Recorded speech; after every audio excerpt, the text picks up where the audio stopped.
Sri Mulyani tak masuk dalam daftar nama calon Menteri Keuangan pemerintahan Prabowo? Tak masalah.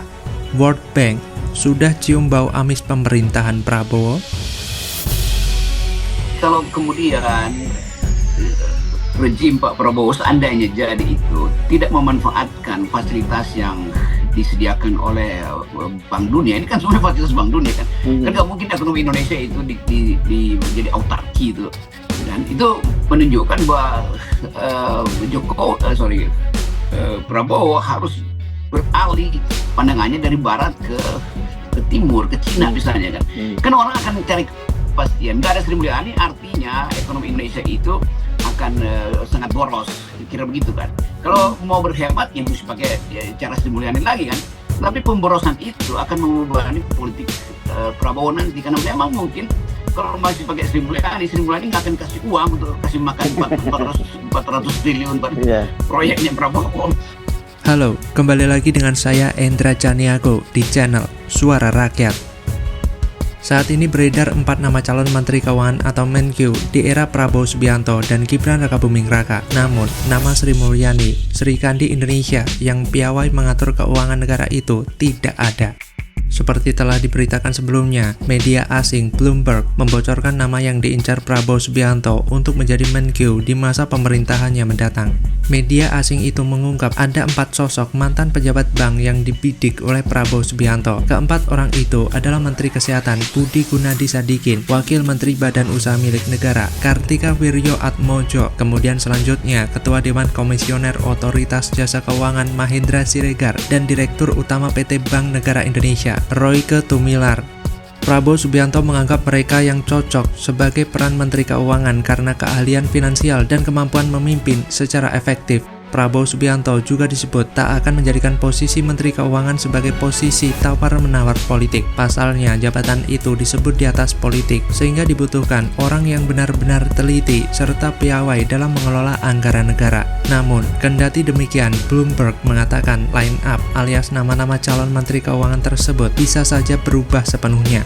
Atas beredarnya berita tersebut di atas, Menteri BUMN Erick Thohir juga turut berkomentar saat dirinya menghadiri acara ulang tahun Bank Tabungan Negara di kawasan Gelora Bung Karno, Jakarta, Minggu 3 Maret 2024. Kayaknya calonnya ada 4 berdasarkan kabar yang beredar. Pak Budi Menkes, Pak Tiko, Pak Mahendra, lalu Pak Royke. Ya, figur-figur yang sangat bagus menurut saya, ungkap Erick.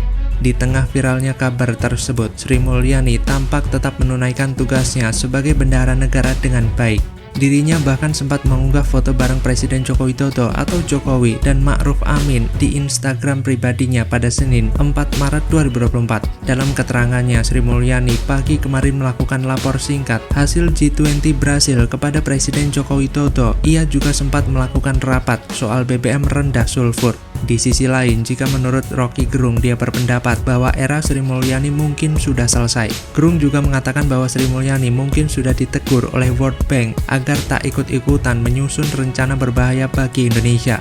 Era Sri Mulyani sudah selesai, mungkin sekali sudah ditegur oleh World Bank supaya jangan lagi ikut campur dan ikut menyusun sesuatu yang berbahaya bagi Indonesia, kata Rocky Gerung.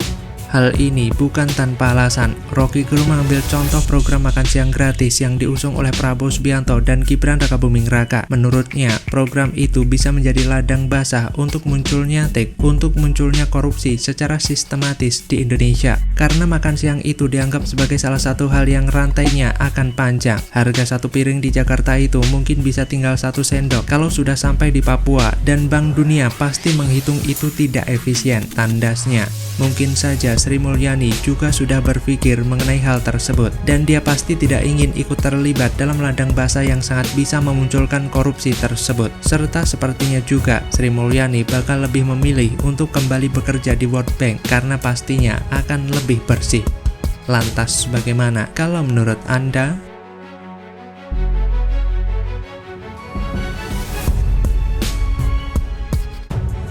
Suara partai salah input sundul langit. Suara tidak sah buat mainan anak Pak Lurah. Pengen menang gini amat. Nah, kalau misalnya ada kenaikan suara PSI bahkan sampai lolos PT, Nah, ada dua kemungkinan, satu quick count-nya yang salah atau KPU-nya yang salah. Lonjakan suara dari Partai Solidaritas Indonesia atau PSI ini kita lihat dalam beberapa hari terakhir sangat tidak masuk akal, dengan lonjakan bisa sampai ratusan ribu hanya dalam beberapa jam, dan juga kenaikan dalam presentasi pencapaian suara. Halo, kembali lagi dengan saya Endra Caniago di channel Suara Rakyat.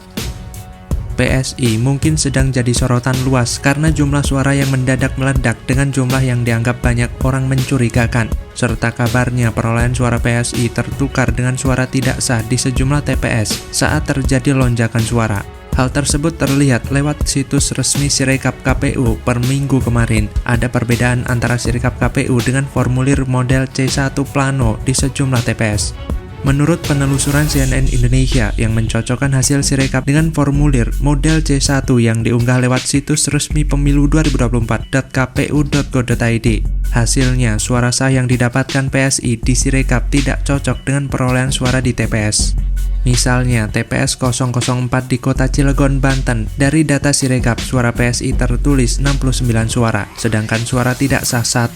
Tapi anehnya, dari foto C hasil, PSI cuma dapat 1 suara, sedangkan suara tidak sah 69. Contoh lainnya di TPS 020 Tanah Grogot, Pasir, Kalimantan Timur. Di sistem Sirekap suara PSI adalah 50 suara dan suara tidak sah 3. Padahal berdasarkan foto C hasil, suara PSI sama sekali 0, sedangkan suara tidak sah 53. Contoh lainnya di TPS 002 Kroyo, Kabupaten Purworejo, Jawa Tengah. Berdasarkan data Sirekap, suara PSI adalah 48 dan ada 2 suara tidak sah. Tapi dari C foto hasil, suara PSI 0 dan suara tidak sah 50.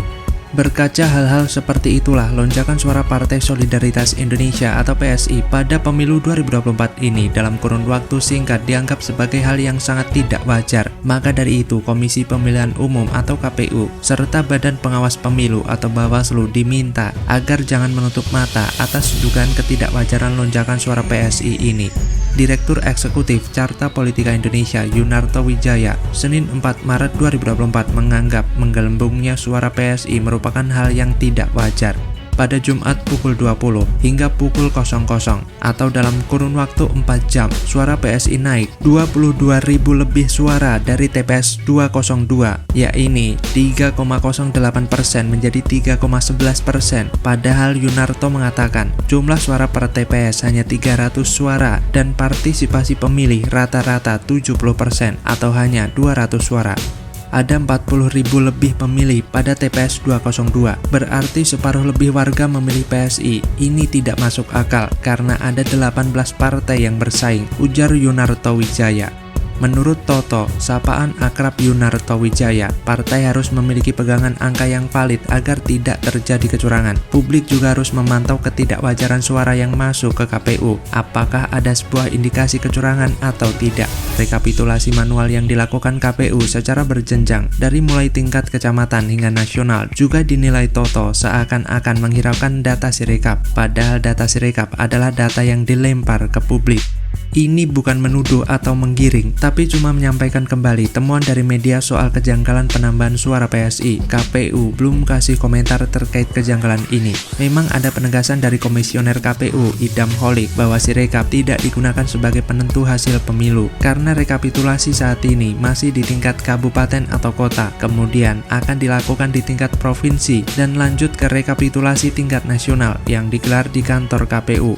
Tapi kalau dari awal aja banyak kejanggalan, ini pertanda tidak baik-baik saja. Lantas bagaimana kalau menurut Anda?